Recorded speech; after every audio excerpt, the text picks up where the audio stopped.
Hello, everybody, and a happy new year to one and all. This is my first film review of 2017, and it's Rogue One, a Star Wars story. Now, I actually saw this a couple of weeks ago. I think it was the 21st of December. And this is, to be honest, with the busyness of Christmas and things, this is the first chance really that I've had to review it. So I went to see it with my son, who's 10. And I felt it was important that I did get this review out for a number of reasons, really. I'm trying to increase the number of reviews on my channel, and this film deserved a review. I think it's fair to say that universally this is getting pretty positive reviews, and rightfully so. I'll say that straight off the bat. Um, Truthfully, I don't have many negatives to give you in regards to Rogue One: A Star Wars Story. I wouldn't say I had my doubts before I saw it, and certainly before um, the early reviews came out, but I think we all had a bit of a worry that A, would a standalone Star Wars movie work, and B, would Disney oversaturate the market in regards to Star Wars movies? That was certainly my concern, and I think probably that was the majority of people's concerns regarding the Star Wars movies when Disney took over. Well, let's be honest, if Disney keep churning out Star Wars movies, especially standalone Star Wars movies of the quality of Rogue One, then they'll get no complaints from me, and I don't think they will from many other people as well. Um, Honestly, Rogue One, it was brilliant, absolutely spectacular. Everything I could have hoped it would be. For those of you that you don't know, and I'm sure many of you do, the basic premise of this story is this is set before A New Hope, the very first Star Wars movie, um, and it is a story around the people that managed to steal the Death Star plans that you see Darth Vader and the Empire chasing at the beginning of New Hope. And this is the story that leads up as to how they managed to steal those plans and get them to the Rebel Alliance.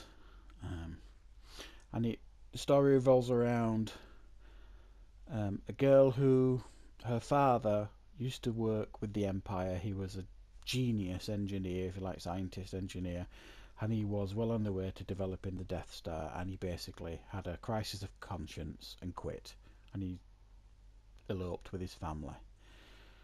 Eventually, the Empire catch up to him and basically make him finish designing the Death Star against his will, but his daughter escapes. His daughter grows up and she turns into a bit of a rogue, really. Pardon the pun. She's a bit of a criminal. The first time you meet her, really, when she's grown up, she's in a jail cell. She gets rescued by the rebels because they've basically heard that her father, they think, is wanting to defect, and he's sent a message to another rebel who they're not talking to. And they want her to basically act as the in-between so they can get this information and hopefully find out a way to defeat this new weapon that they know the Empire are building. So she does agree to join, only really because she thinks that she's going to see her father again. And she joins and meets up with a group of rebels, and they set off and try and A, find the father first, and then B, decide to search for the plans, the Death Star plans, because they'll learn through her father that he basically put a weakness in the Death Star, which I thought was really, really clever. They explain away the issue we all have with A New Hope of how easy it is to blow up the Death Star. Well, they explain that way beautifully in this movie by saying that he basically installed this weakness, a backdoor, if you like, without the Empire knowing, which I thought was really, really clever. So that's the basic premise of the story. But this is basically, it's like Saving Private Ryan in space, but little less blood and a little less violence. But it is a very, very gritty war film. Um, and It gives you everything that you want from a Star Wars movie, but loads of fresh ingredients sprinkled on it. Some great new characters.